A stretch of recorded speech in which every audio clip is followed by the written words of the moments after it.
Okay. तर gross profit आपण gross profit ratio आपण कॅल्क्युलेट करतो. ग्रॉस प्रॉफिट रेशो तो कसा कॅल्क्युलेट करणार? त्याच्या समोर लिहाल मग तिथे gross profit ratio is calculate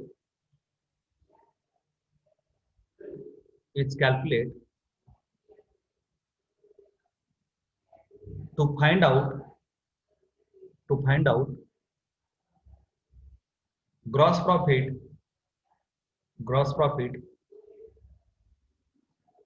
on the date of hire.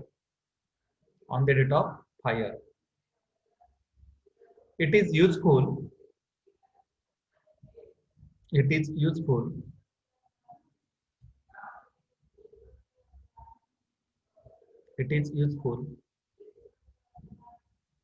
in the preparation of memorandum trading account. It is calculated as follows.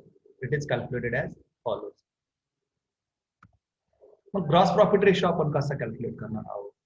मग घ्याल gross profit ratio is equal to gross profit upon भागिले करा. आता इथे मला हे sign वापरावं लागेल, तुम्ही खाली लाईन माराल. Gross profit upon sales, gross profit भागिले sales, gross profit upon sales. लक्ष देते ना तुमच्या या पद्धतीने.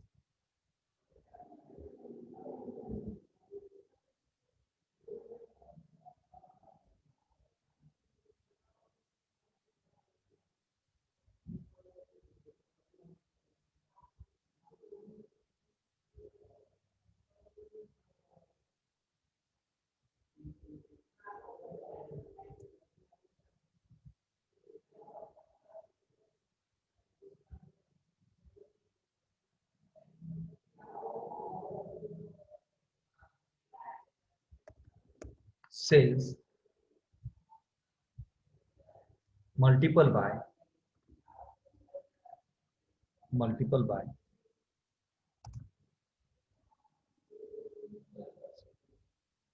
कॉम्प्युटरवर मल्टिपल बायचं हे साइन आपल्याला यूज करावं लागतं. तुम्ही मात्र प्रॉपरली साइन तिथे ड्रॉ कराल. Multiple by 100. ओके. मग आता इथे ग्रॉस प्रॉफिट ही फिगर आपण कुठून घेतली? तर लास्ट इयरचं ट्रेडिंग अकाउंट कडे या वरती या. ओके. तिथे आहे का ग्रॉस प्रॉफिट कॅल्क्युलेट केलाय का आपण शेवटी? तर तो ग्रॉस प्रॉफिट तिथे घेणार आहोत. क्रेडिट साईडला सेल्स आहेत का? सेल्स कोणते घेणार इथे? Sales minus sales return. Sales return असेल तर त्याचा विचार नाही, ते आउटरला घेऊ आपण डायरेक्ट. पण सेल्स रिटर्न दिला असेल तर इनरचा किंवा इंटरनल जे सेल्स आहे ते नाही घ्यायचे. सेल्स रिटर्न लेस करून आपण आउटरला जे लिहिलं ते सेल्स आपण इथे घेणार आहोत. Multiple by 100. ओके. मग मला मी तुम्हाला फॉर एक्झाम्पल क्वेश्चन करतो की तुमचे जे काही लास्ट इयरचं ट्रेडिंग अकाउंट आहे त्याच्यामध्ये सेल्स 30,000 द्या तुमच्या नोटबुकमध्ये. 30,000 for example. Gross profit 30,000.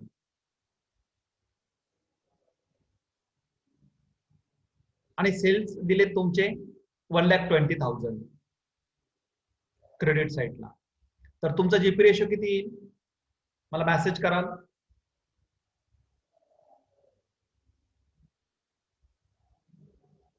Cells दिलेत ग्रॉस प्रॉफिट दिला 30,000 आणि सेल्स दिले 1,20,000. So what will be gross profit ratio? 30,000 divided by 1,20,000 multiple by 100 is equal to, yes,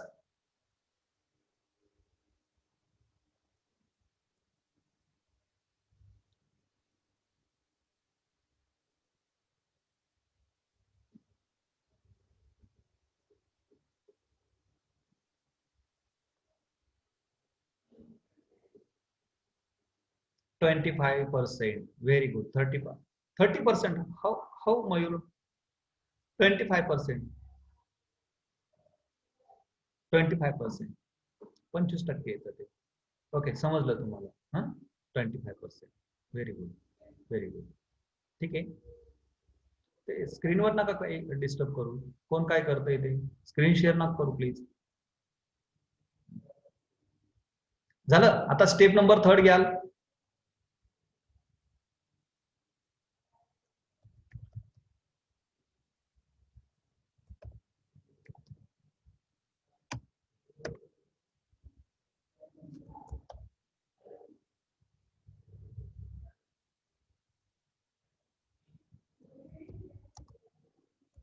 Preparation of memorandum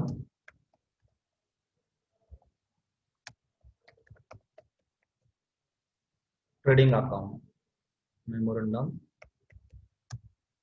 trading account.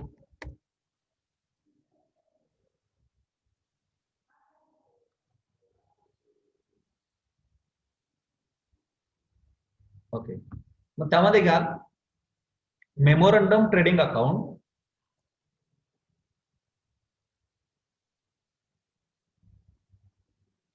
is the trading account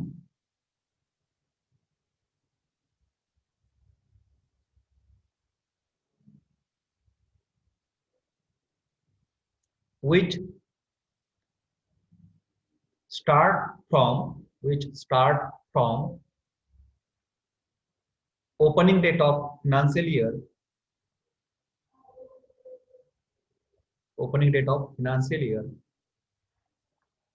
up to the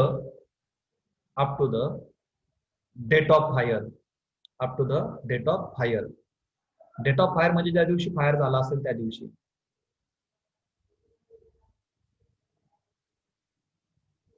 up to the date of fire. मग खाली परत मिडलला title टाका memorandum trading account. मग अशी आपण जसं लिहिलं होतं तसं.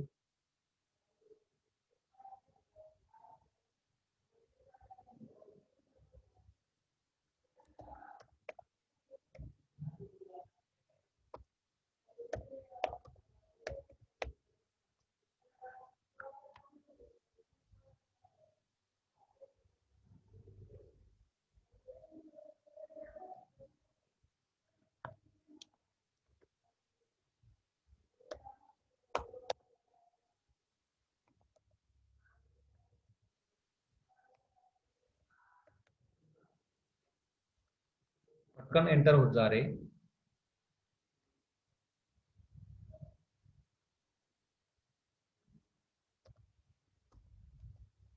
मेमोरंडम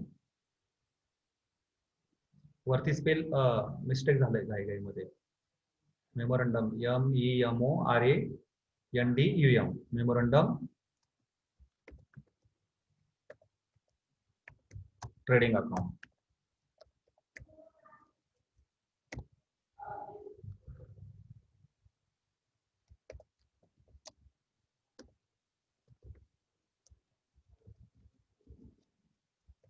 फ्रॉम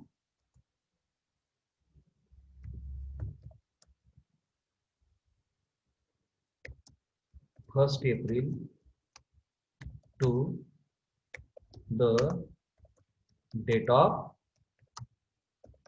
हायर झाला त्या तारखेपर्यंत आपण बनवतो. झालं. आणि मग परत खाली ट्रेडिंग अकाउंट बनवा.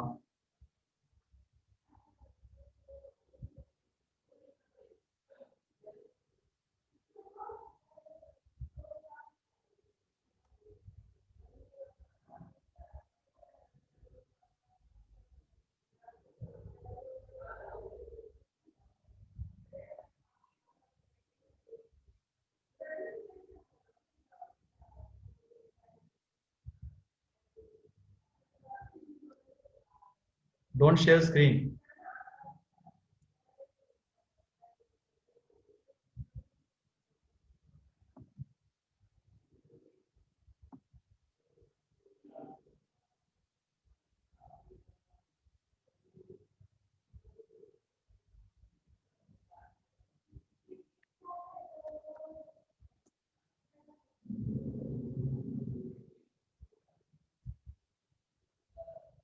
कोण शेअर करतोय screen?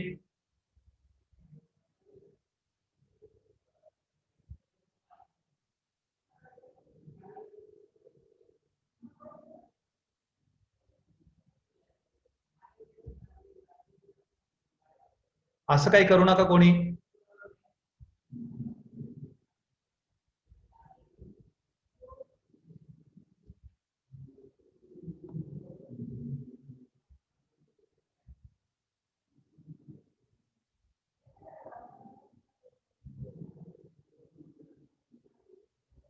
Okay.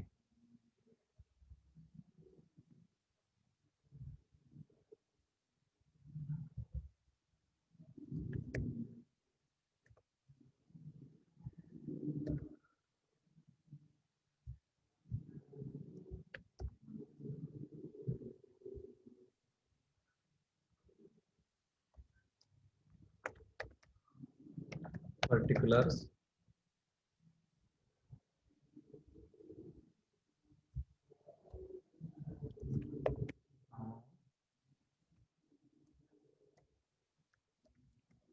Particulars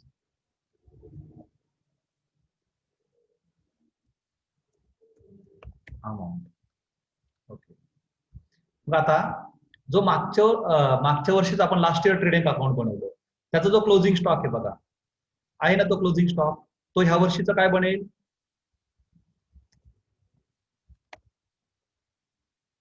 opening stock बनेल. काय बनेल? ओपनिंग स्टॉक बनेल. तो तिथून उचलायचा. तो पुढे दिलेला असणार नाहीये तो क्लोजिंग, तो इकडचा ओपनिंग स्टॉक. त्याच्यानंतर तुमच्या प्रॉब्लेम मध्ये ह्या इयर मधले ओपनिंग डेट पासून तर stock on the date of hire पर्यंतचे काय दिलेले असणार आहे? परचेसेस दिलेले असणार आहे.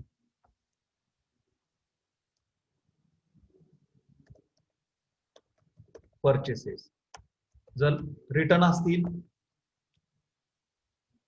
तर ते रिटर्न आपण लेस करणार, परचेस रिटर्न, जसं लास्ट इयर मध्ये होत तसं.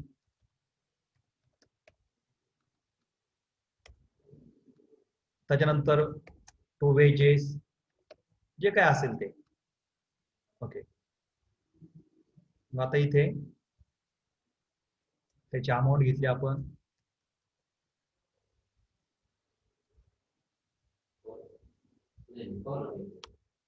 त्याच्यानंतर परचेस मधून परचेस रिटर्न केले, ती अमाऊंट घेतली आणि वेजेस घेतले. ओके. या अमाऊंट आपण इथं लिहिल्या. आता क्रेडिट साईडला तिथे सेल्स पण दिलेले असणार, बाय सेल्स घेतले, त्यातून लेस रिटर्न केलं.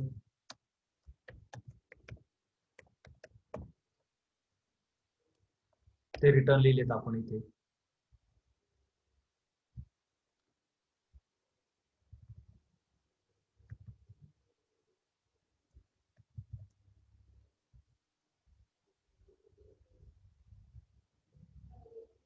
परचेसच्या बाबतीमध्ये मी इनरला लिहिलं नाही, ते लेस केलं नाही जागे अभावी, तुम्ही ते करून घेणार.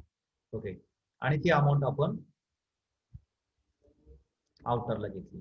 झालं. एवढा डेटा आपल्याकडे अवेलेबल आहे. याच्या पलीकडे आपल्याकडे डेटा अवेलेबल नाही. मग आता इथे आपल्याला क्रेडिट साईडला काय, कोणत्या दिवशी ते आपलं ते मेमोरंडम ट्रेडिंग अकाउंट कधी क्लोज करतोय आपण? Up to the date of fire, म्हणजे ज्या दिवशी फायर झाला त्या दिवशी पर्यंतच. म्हणजे इथे आपल्याला काय कॅल्क्युलेट करायचं आहे? By stock on the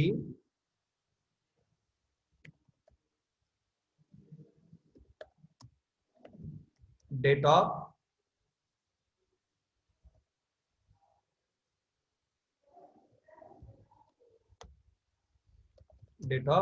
fire. ज्या दिवशी फायर झाला त्या दिवशी किती स्टॉक होता, पण तो तर तिथे डिस्ट्रॉइड झाल्यामुळे, फायर ऑकर झाल्यामुळे तो आपल्याला माहित नाही, तो काउंट नाही करता येते आपल्याला एक्झॅक्ट त्या दिवशी त्यावेळेस त्या कंपनीमध्ये किती स्टॉक होता. कारण तिथे साल्वेज स्टॉक म्हणजे सेव्ह स्टॉक सापडेल समजा, जो खराब नाही झाला तो, पण नेमका किती स्टॉक तिथे जळून गेला, किती स्टॉक डिस्ट्रॉइड झाला ही माहिती नाही, म्हणून त्या दिवशी एकूण स्टॉक किती होते आपल्याला कॅल्क्युलेट करता येणार नाहीये. आणि मग हा प्रॉब्लेम इथे अरायझेस होतो. म्हणून आपण काय केलं बघा, आता मी मागे जातो, म्हणून आपण पाठीमागच्या वर्षीचं ट्रेडिंग अकाउंट बनवलं. मागच्या वर्षीच्या ट्रेडिंग अकाउंटचं नाहीतरी काही गरज नाहीये आपल्याला. ही फिगर महत्वाची, by stock on the date of hire, त्याच्यातून जेवढा काय झाला असेल सेव्ह स्टॉक असेल तो लेस केला की आपला जे काही बेसिक जो लॉस आहे तर तो कॅल्क्युलेट होतो तिथे. पण ते आपल्याकडे नसल्यामुळे आपण लास्ट इयरचं ट्रेडिंग अकाउंट बनवलं. आता लास्ट इयरच्या ट्रेडिंग अकाउंट वरून आपण मागच्या वर्षीचा ग्रॉस, लास्ट इयरच्या ट्रेडिंग अकाउंट मधून ग्रॉस प्रॉफिट घेतला, सेल्स घेतला, मल्टिपल बाय 100 केलं, म्हणून इथं आपला जीपी रेशो आपण कॅल्क्युलेट केला. म्हणजे मागच्या वर्षी जीपी रेशो किती होता तुम्ही जे तयार केलं, तर तो तुमचा 25% आला होता, बरोबर. आता तो मागच्या वर्षीचा 25% आला, तर इथे असं कन्सिडर केलं जातं की ह्या वर्षी पण तो किती असेल, 25% असेल. म्हणून मग या इथे स्टॉक घेण्याच्या ऐवजी अगोदर आपण काय कॅल्क्युलेट करतो, टू ग्रॉस प्रॉफिट, बरोबर. आणि तो कसा घेतो, पर्सेंटेज ऑफ जीपी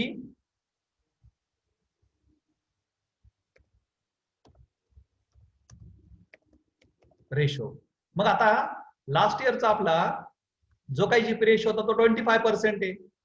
आता असं कन्सिडर करा की ह्या वर्षीचे इथले जे सेल्स आहे, सेल्स 65,000 होते, त्याच्यातून रिटर्न 5,000 गेले, मग 60,000 मधून 5,000 गेले, किती राहिले, सॉरी 65,000 मधून 5,000 गेले, तरी ते अमाऊंट किती येणार आहे तुमची, 60,000 येणार आहे. किती, 60,000 येणार आहे. आणि मग ह्या सेल्सवर इथे आपल्याला जीपी आपला ग्रॉस प्रॉफिट कॅल्क्युलेट करायचा. मग मला एक सांगा, 60, मग इथे मागच्या वर्षी तो 25% होता सेलच्या 25% ग्रॉस प्रॉफिट होता, तर इथे पण सेलच्या 25% घ्यायचा, म्हणजे 60,000च्या 25%. मला आन्सर द्याल तुम्ही मेसेज मध्ये, किती येईल तो 60,000च्या 25%, 60,000 कसा येईल, 60,000च्या 25%, 15,000, व्हेरी गुड.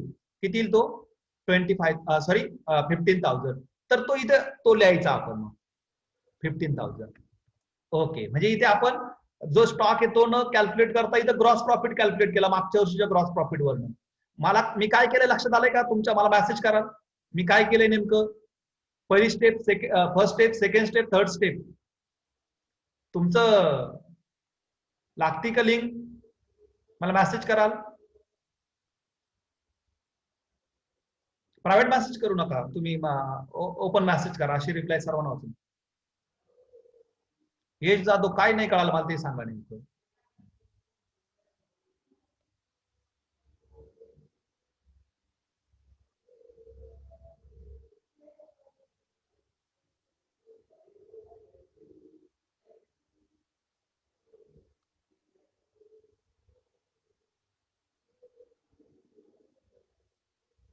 यश, लक्ष दिलं तर समजेल बेटा.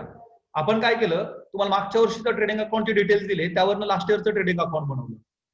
ट्रेडिंग अकाउंट बनवल्यानंतर त्याच्यावरून आपण जीपी रेशो कॅल्क्युलेट केला, मागच्या वर्षीचे सेल्स घेतले, मागच्या वर्षी जीपी घेतला. मग मागच्या वर्षीचे जे काही तुमचे सेल्स होते, जीपी होता, ग्रॉस प्रॉफिट होता, त्याला मागच्या वर्षी सेल्सने भागलं, डिवाइड केलं, मल्टिपल बाय 100 केलं, त्याचा जीपी रेशो कॅल्क्युलेट झाला. आणि मग इथे आता करंट इयरचे आपण डिटेल्स घेतले. Okay, first step gross profit, second step GP ratio, very good.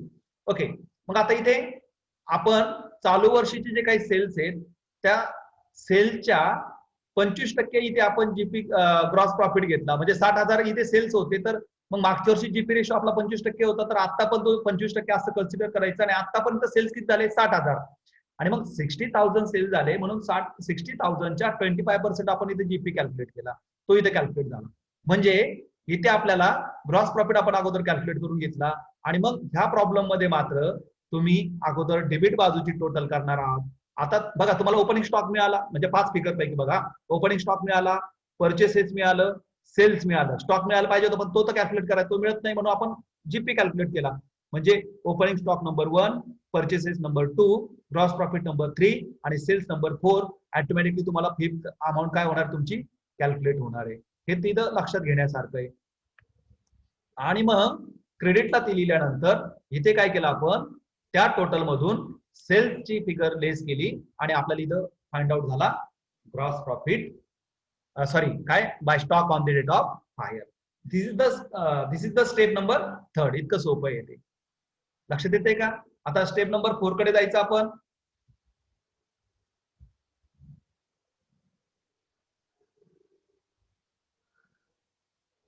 मग घ्या step number 4.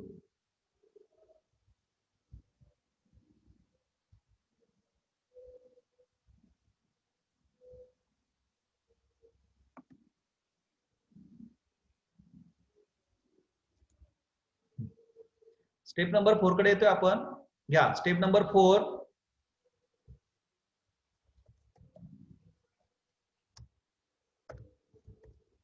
Loss of stock. Loss of stock. Loss of stock आपल्याला कॅल्क्युलेट करायचं इथे. ही तशी लास्ट स्टेप आहे. फक्त एक ऍव्हरेज क्लॉज असेल तर स्टेप नंबर 5 तयार होते. ही लॉस ऑफ स्टॉक म्हणजे क्लेम अमाऊंटच तयार होते इथे. मग इथे कसं कॅल्क्युलेट करणार ते आपण? तर मग त्यासाठी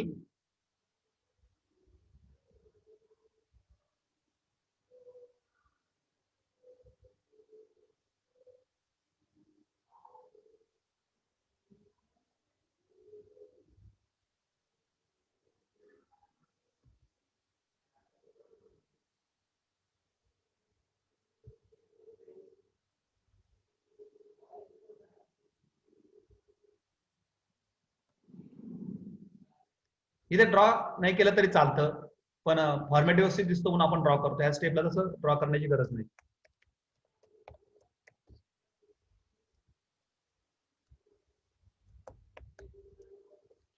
ओके. मग इथे सुरुवातीला काय घ्यायचं बघा, इथे by stock on the date of hire काढला आपण. ही अमाऊंट इथून उचलायची आणि इथे घ्यायची. Stock on the date of hire घेतलं.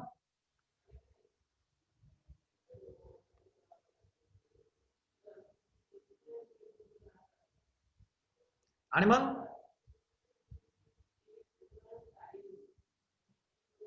त्यातून आपल्याला लेस करायचं सेव्ड स्टॉक. सेव्ह किंवा त्याला साल्वेज म्हणतो आपण. तो दिलेला असतो तुम्हाला प्रॉब्लेम मध्ये.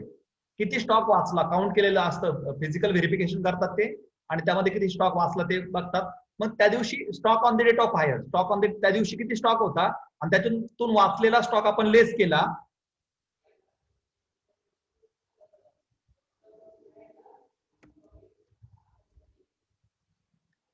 तो लेस केल्यानंतर इथे जे शिल्लक राहील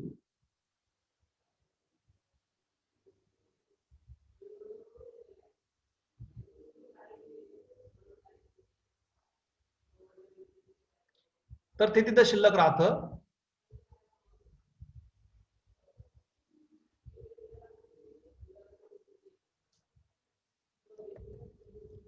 लॉस ऑफ स्टॉक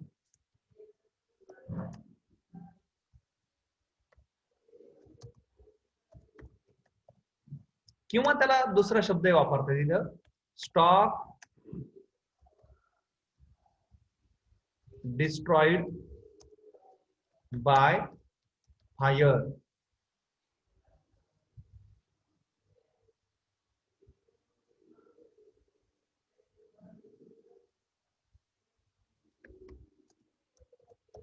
फायर या दोन्ही गोष्टी त्याला ह्या दोन्ही टर्म्स वापरतो आपण. स्टॉक डिस्ट्रॉइड बाय फायर आणि मग इथं तो कॅल्क्युलेट झाला. तर हेच त्या ठिकाणी मग ही जी अमाऊंट इथं येईल तीच त्या ठिकाणी स्टेप नंबर 5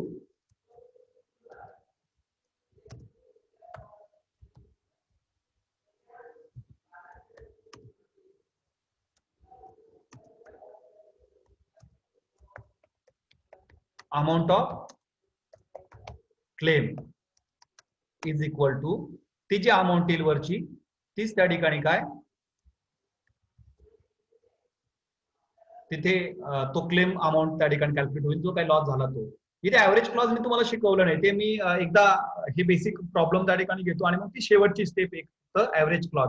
आणि ती ऍव्हरेज क्लॉज म्हणजे काय ते पण मी त्यावेळेस तुम्हाला एक्सप्लेन करेल. ती आता मी तुम्हाला सांगत नाही.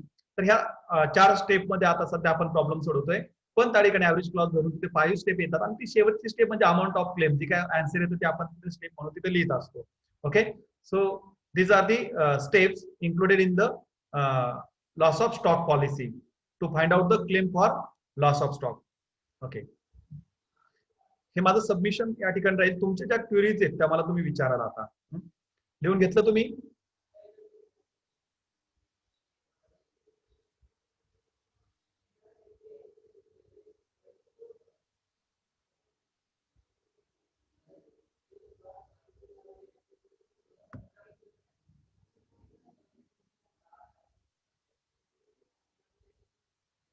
स्क्रीन शेअरच केली मी.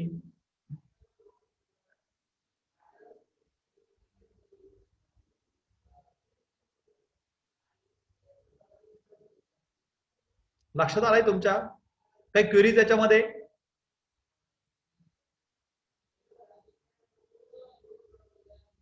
अश्विनी कोकाटे, तुम्ही जे काही सर्व ज्या स्टेप्स लिहिल्या असतील त्या तुम्ही मला त्याचे फोटोग्राफ्स काढून पाठवाल.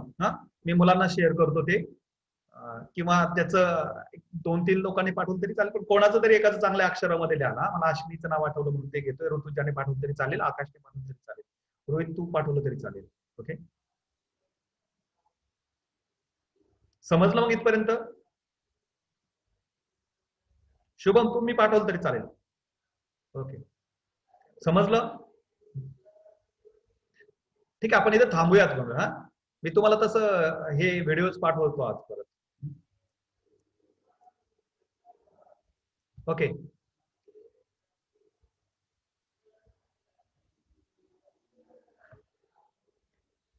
थँक्यू. काही क्वेरीज नाही कोणाच्या? थांबायचं मग? Okay, bye.